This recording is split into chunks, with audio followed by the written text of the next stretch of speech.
ఓం నమ శివాయ. కార్తీక పురాణం 17వ అధ్యాయం. ఆంగీరసుడు ధనలోభనకు చేసిన తత్వోపదేశం. ఓ మునిశ్రేష్ఠులారా, ఓ ధనలోభి, నీకు కలిగిన సంశయములకు సమాధానము చెప్పుచున్నాను వినుము. కర్మ వలన ఆత్మకు దేహధారణము సంభవించున్నది. కావున శరీరోత్పత్తికి కర్మ కారణమవుతుంది. శరీరధారణము వలననే ఆత్మకర్మను చేయును కనుక కర్మ చేయుటకు శరీరమే కారణమవుతున్నది. స్థూల సూక్ష్మ శరీర సంబంధములను ఆత్మకు కర్మ సంబంధం కలుస్తుంది. తొలి పరమేశ్వరుడు పార్వతీదేవికి వివరించను. దానిని మీకు అహంకారముగా వ్యవహరించున్నది అని ఆంగిరసు చెప్పగా, ఓ మునీంద్ర, నేను ఇంతవరకు ఈ దేహమే ఆత్మ అని భావించుంటుంది కనుక ఇంకను వివరంగా చెప్పబడిన వాక్యార్థ జ్ఞానమునకు పాదార్థ జ్ఞానము కారణమవుచును. కాన అహం బ్రహ్మ అను వ్యాఖ్యార్థమును గురించి నాకు తెలియజేయండి అని ధనలోభుడు కోరను. అప్పుడు ధనలోభునితో ఆంగీరసుడు ఇట్లని, ఈ దేహము అంతఃకరణ వృత్తికి సాక్షియే.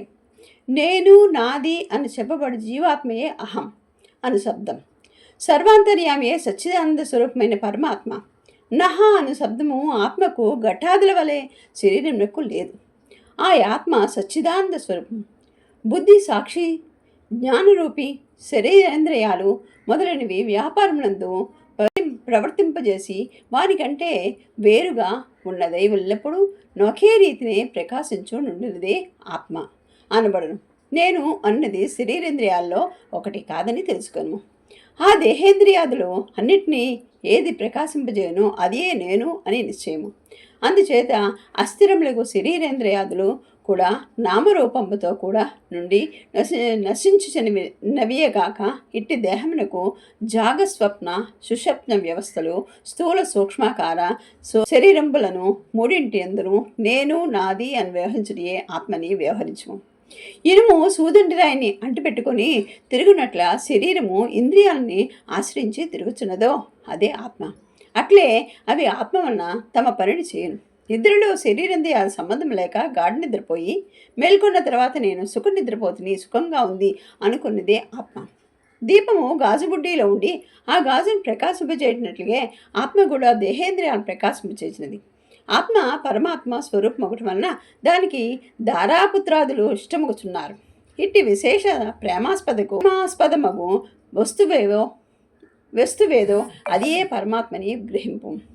తత్వమసి మొదలైన వాక్యములందరి త్వం అను పదమునకు జత్వాది విశిష్టమందు జీవాత్మని అర్థం. తత్ అను పదమునకు సర్వజ్ఞ ద్విగుణత్వ విశిష్టమైన సచ్చిదానంద స్వరూపుని అర్థం. తత్వమసి అనేది జీవాత్మ పరమాత్మల ఏకత్వములకు బోధించును. ఈ రీతిగా సర్వజ్ఞత్వాది ధర్మములను వదిలివేయగా సచ్చిదానంద రూపం ఒకటే నిల్చును. అది ఆత్మ. దేహ లక్షణము ఉండుట, జన్మించుట, పెరుగుట, క్షీణించుట, చచ్చుట, ఇవి మొదలగు 6 భాగములు శరీరానికే కాక ఆత్మకు లేవు. జ్ఞానానంద స్వరూపమే పూర్ణత్వములకు కలిగి వేదములలో దేనికి సర్వచితము ఉపదేశము సంపూర్ణత్వము నిరూపించబడి ఉన్నదో అది ఆత్మ.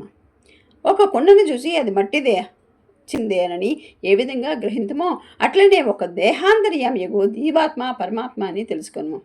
జీవులచే కర్మఫలం అనుభవించేవాడు పరమేశ్వరుడనియు జీవుల కర్మఫలం అనుభవించుడని తెలుసుకుందాము. అందువలన మానవుడు గుణ సంపత్తు గలవాడే గురు శుశ్రూషను అనుచుట సంసార సంబంధముగు ఆశలన్నీ విడిచి విముక్తి నొందవలెను.